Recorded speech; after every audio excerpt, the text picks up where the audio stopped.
Hello friends, இன்னைக்கு video என்னென்னு பார்த்தீங்கன்னா, பனானா தோல், அந்த எலுமிச்சம்பழ தோல், அப்புறம் புளிச்ச மோர், இது மூணையும் கலந்து ஒரு லிக்விட் ஃபெர்டிலைசர் தான் ஒன்று தயாரித்து வச்சுருக்கேன்.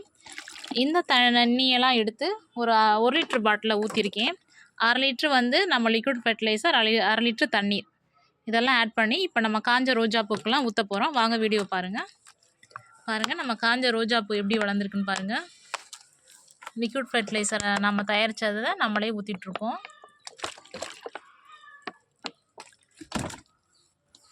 எவ்வளோ கருகி போயிருந்துச்சு நீங்களே பாருங்கள்.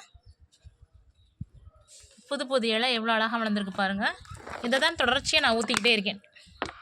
பாருங்கள் ஃப்ரெண்ட்ஸ்,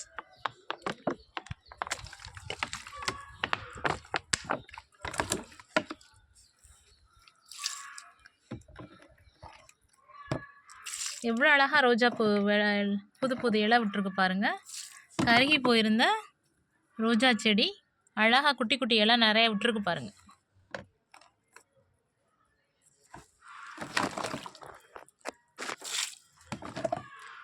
நம்மளுடைய டேபிள் ரோஸ்க்கு கொஞ்சமாக ஊற்றிடலாம்.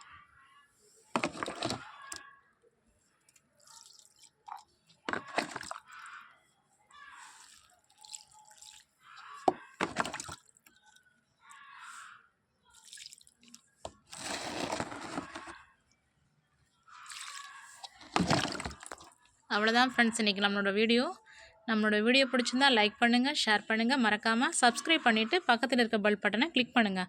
அப்போ தான் நான் இதுக்கப்புறம் போடக்கூடிய வீடியோஸ் டிப்ஸ் எல்லாம் உங்களுக்கு நோட்டிஃபிகேஷனில் வரும்.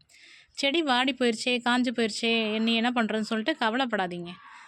நல்லா வாழைப்பழத்தோல் இருந்தால் போதும். வாழைப்பழத்தோல், எலுமிச்சம்பழத்தோல் இதெல்லாம் நல்லா ஊற வச்சிடணும். ஒரு 3 டேஸ் ஊறணும். இப்படி இருக்கும் 3 டேஸ்க்கு அப்புறம் இந்த மாதிரி ஒரு 1 லிட்டர் வாட்டர் கேனில் 1/2 லிட்ரு வந்து அந்த நம்ம தயாரித்த லிக்விட் ஃபெர்டிலைசர், 1/2 லிட்ரு வாட்டர், இது ரெண்டையும் ஆட் பண்ணி எல்லா செடிகளுக்கும் இப்படி தூவ வேண்டியதான். பாருங்கள், நம்மளுடைய ரோஜாப்பூ செடி எவ்வளோ சூப்பராக வளர்ந்துருக்கு பாருங்கள். பட்டுப்போன ஸ்டிக்கெல்லாம் தெரியுதா உங்களுக்கு? இந்த பாருங்கள், பட்டுப்போன ஸ்டிக்கு, அதுலேருந்து புதிய இலைகள் நிறையா உருவாகிருக்கு பாருங்கள்.